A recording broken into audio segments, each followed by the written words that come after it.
Bonjour frères et sœurs, salut à tous les bien-aimés du Christ. Aujourd'hui nous allons revenir avec une autre vidéo pour exhorter nos frères et sœurs à pouvoir écouter la parole de Dieu et à marcher selon les principes de Dieu. Alors je vais lire ce verset-là avec vous. Il est dans le livre de Genèse 46, du verset 1 jusqu'au verset 5. Il dit, Israël partit avec tout ce qui lui appartenait. Il arriva à Beersheba et il offrit des sacrifices à Dieu de son père Isaac.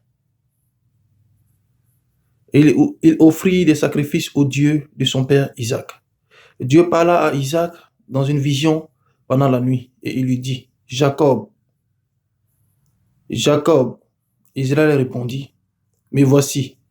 Et Dieu lui dit, je suis le Dieu de ton père. Ne crains point, ne crains point de descendre en Égypte, car là, je te ferai devenir une grande nation. Moi-même, je descendrai avec toi en Égypte, et moi-même, je t'en ferai remonter. Et Joseph te fermera les yeux. Jacob quitta Beersheba, et, et les fils d'Israël mirent Jacob leur père avec leurs enfants et leurs femmes sur les chars que Pharaon avait envoyés pour les transporter. Alléluia. Et c'est le livre de Genèse 46, verset 1 à 5. Vous pouvez le relire chez vous à la maison. Ici, ce verset-là, il nous dit quoi? Qu'est-ce qu'il nous enseigne? Parce qu'en toute chose, il faut regarder ce que le verset nous enseigne. Et c'est ce qui est le plus important. Qu'est-ce que ce verset-là nous enseigne? Ici, ce verset-là veut nous parler de... Quand la Bible dit Israël, la Bible veut parler du peuple de Dieu. Elle veut parler du peuple de Dieu. La Bible dit à son peuple que allez-y en Égypte. Égypte signifie quoi? Égypte signifie allez-y dans le camp de l'ennemi, dans le camp du diable. Allez-y là-bas. Et que moi, votre Dieu, je vous y accompagnerai. Et je serai avec vous dans le camp de l'ennemi. Et je vais vous grandir dans le camp de l'ennemi, dans le camp de l'ennemi. Et c'est de là que l'ennemi saura que tous ces gens qui sont autour sauront que moi, votre Dieu, je suis avec vous. Et j'existe vraiment. Et c'est ainsi que souvent tu vas te retrouver dans une situation où Dieu va te dire, va prêcher dans un endroit où toi-même tu sais que cet endroit-là est dangereux pour toi. Soit dans un village ou dans une contrée où tout est mystique là-bas, où tout le monde là-bas a un esprit de sorcellerie ou un esprit démoniaque. Mais c'est là-bas que ton Dieu t'envoie.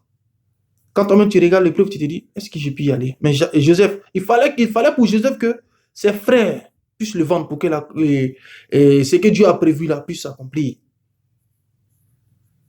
Alors souvent, tu vas te retrouver dans une situation où tous tes frères vont se lever contre toi. Mais Dieu n'en veut pas à tes frères.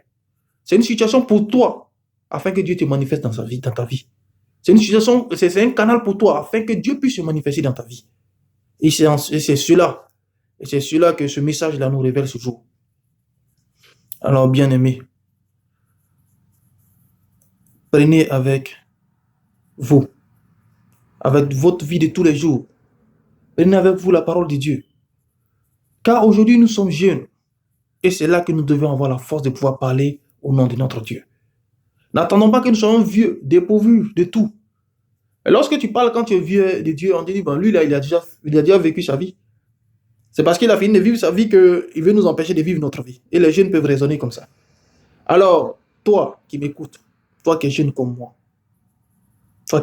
oui, j'ai mes activités. J'ai mes activités personnelles. Je suis entrepreneur, j'ai des choses que je fais. Mais la parole de Dieu passe avant tout. Il faut déjà que moi, je prenne mon temps. Bien que mes activités, quand je ne suis pas là, ça ne peut pas dérouler, ça ne peut pas démarrer. Mais il faut que je prenne mon temps de vous parler avant de partir travailler. Et c'est en cela qu'il faut regarder. Il est temps encore pour que nous jeunes, nous levions. Oui, il est encore temps. Lève-toi, ne regarde pas derrière, ne regarde pas ton voisin, ne regarde pas ta voisine, ne regarde pas ton frère, ta soeur. Vous n'avez pas les mêmes appels. Lève-toi, tu peux faire quelque chose. La moisson est grande dans la maison de Dieu. Tu peux faire quelque chose. Tu peux faire quelque chose. Actuellement, en Afrique, il y a beaucoup de sectes venant d'Israël qui sont déversés en Afrique, qui veulent détourner la parole de Dieu. Et certains de nos frères se font prendre par cela. Mais là n'est pas le combat. Le combat, c'est de répéter nuit et jour, sans relâche, la parole de Dieu.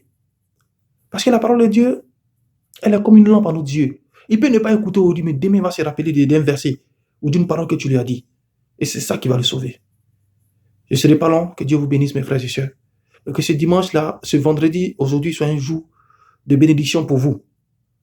Oui, je voulais rendre un petit témoignage, mais ça sera pour la prochaine fois parce que je voulais vous dire, bon, ok, je vais vous laisser juste un brin de ce petit témoignage. Avant, je vais vous dire peut-être 10 ans, 13 ans en arrière, 15 ans en arrière, quand mon frère, un de mes frères, affectueusement appelé Stan, je vais m'arrêter là, Stan seulement. Enfant, quand nous on prenait sur nous de marcher, de frauder le train, le bus, pour aller juste écouter la parole de Dieu, il y a certains de nos frères qui se moquaient de nous. Ils disaient que ceux-là, ils n'ont rien compris. Et ils ne savent pas où ils vont mettre la tête. Maintenant, c'est derrière Dieu, ils sont partis. Mais aujourd'hui, tous ces frères-là, ça me fait rigoler parce que quand je les vois venir en train de parler de Dieu, je suis content. Parce que quelque part, je me dis, ce qui nous reprochait hier, aujourd'hui, le fond, c'est que Dieu a fait son travail. Et c'est ça qui fait ma joie. Oui, parce que quelque part, nous sommes un modèle pour nos autres frères. Oui. Parce que Dieu nous a fait voir beaucoup de choses. Il nous a fait passer par beaucoup de turbulences. On a fait tout ce qu'on a touché à tous dans le monde. Et il nous a retirés de là, comme il nous a retirés des abîmes. Et il nous a donné sa grâce. Et c'est en cela que, aujourd'hui, je suis fier. Je suis fier quand je vois mes petits frères, mes frères, mes amis parler de Dieu. Je suis content. Parce que, au début, quand nous on le faisait, les gens disaient que ça n'en valait pas la peine. Aujourd'hui, tout le monde le fait. Que Dieu vous bénisse. Que sa grâce soit sur vous. Et qu'il vous protège aussi longtemps qu'il le voulut. Amen.